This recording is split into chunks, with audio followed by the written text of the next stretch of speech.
This is Euclid Book 4 proposition number 15, and what you're going to do is you're going to draw a perfect hexagon. Now what's a perfect hexagon? Well, a perfect hexagon will be a hexagon, which is a six-sided figure that's going to have each one of its sides, 1, 2, 3, down here 4, 5, 6. All these sides are going to be equal in size, and all these angles, C, D, E, D, E, F, so on and so forth, all the way down the line, they're all going to be equal in size. So, we're dealing with equiangular and equilateral. Okay, how do you do this? Well, first of all, I don't know whether you've been staring at the screen long enough, but if you have, you probably noticed by now that with this equiangular and equilateral hexagon, if you look at it long enough, it looks like a perfect cube. So basically, you can draw a perfect cube drawing this hexagon. Okay, enough with the staring at the screen. Let's just get started here. You're going to draw a circle. And the circle is going to be called DBAE. Okay, we'll just call it DBAE because 4 of the 6 hexagon points are going to land on the circle. Actually, all 6 of them are, but just to make it simple, we're going to call this circle DBAE. Fine. Now, we're going to draw a line from point A to point D. This will be the diameter of the circle. And then, we're going to find the center of the circle. We're going to call it point G. Okay? Alright. Now then, once we find the center of the circle, what we're going to do is we're going to put our compass on point D, and we're going to use point G as the circumference of yet another circle. That's right, we're going to draw a second circle. Outermost point G, innermost point D, this is going to be the center of it. And we're going to draw this second circle, and this circle is going to be called GEHC. Okay? And then what we're going to do is we're going to draw a line from point, well, we've drawn this line from point D to point A going through point G, just like this, okay? And then we're going to draw a line from point G to point C. Now, where is point C?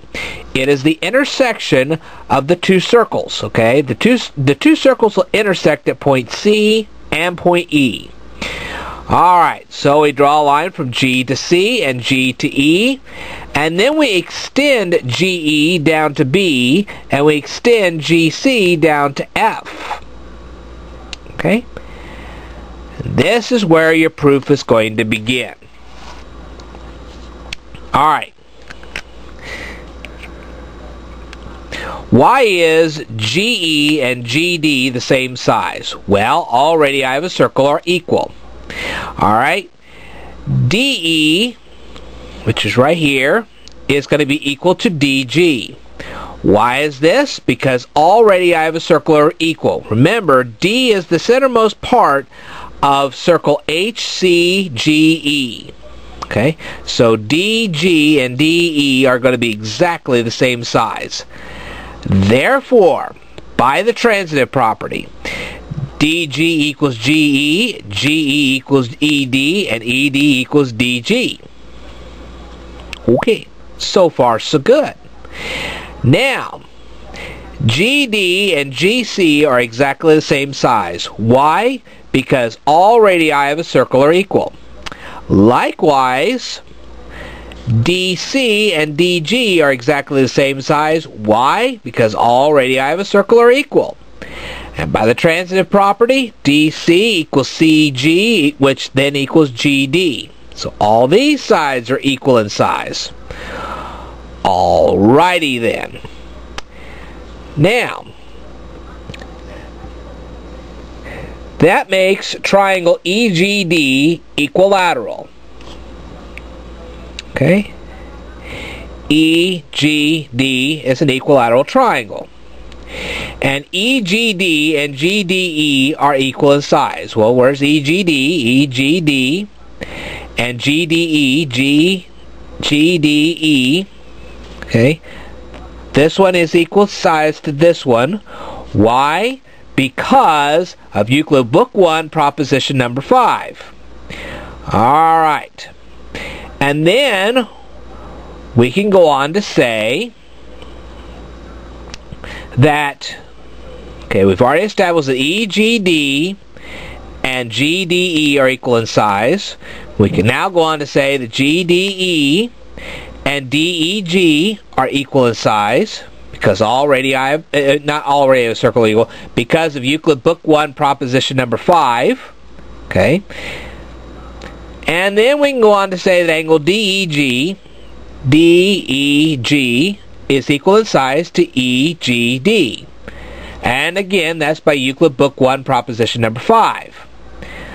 So, if you were to add the number of degrees of DEG, EGD, and GDE all together, you would get 180 degrees, or the equivalent of 2 right angles. And this is proven by Euclid Book 1, proposition number 32. Now things get a little more fun. Let's see now.